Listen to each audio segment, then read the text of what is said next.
Alright, in this video we're looking at velocity, another practice activity, and this one happens to be Paintbrush. So in this activity we're going to use an if statement with velocity to make the paintbrush dip in the paint. If we kind of expand this a little bit, we can kind of see it dips down, grabs the paint, and then it moves back up.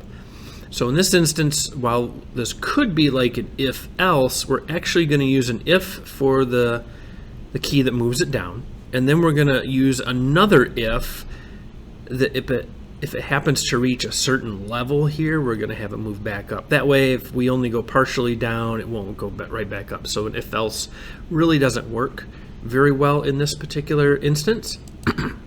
All right, so here's what we're going to do. We're going to first minimize this a little bit, and we're going to need to drag out our first if. Okay, so we're going to drag this one out here. And then this one, we're going to make it so that when we press the down arrow, the paintbrush is going to go ahead and move down. So we're going to go ahead and add a key went down. And we're going to say down arrow. And then because of that, what we want to do is add velocity to this to make it go down. So we're going to do velocity Y here. And let's make it 5, just as a... And then we also want to change the name of this. All right, so that's our first one. And if we run this, we're going to go ahead and press the down arrow, and it moves down, and it goes right down to that point. Okay. Now it keeps going, so now we need another if. So we're going to drag out this second if here. And in this case, what we're doing is we're looking for a location. So we know that X goes left and right, Y goes up and down, so we're gonna kind of look at a Y location of the brush.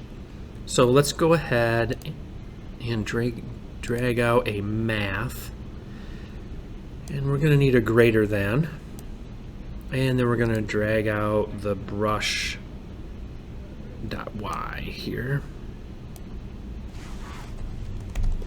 Okay, so we're saying if brush.y is greater than a certain number, and let's try just 200 just to see what we're doing. This will not work for us in this instance, but we're just going to try this out. And then what we want to do is have the brush go back up.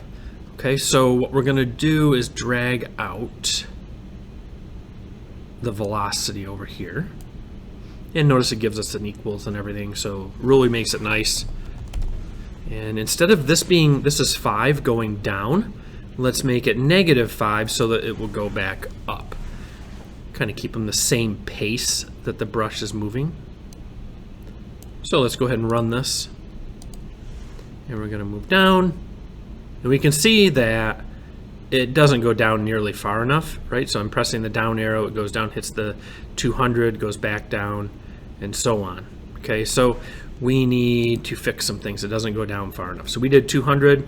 Let's do 300. See how that works for us.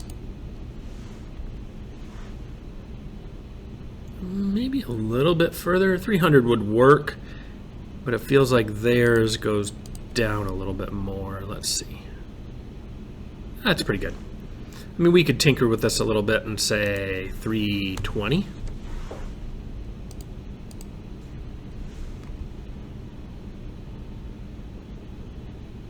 I feel like that's where theirs goes to, is about 320, but 300 would work as well.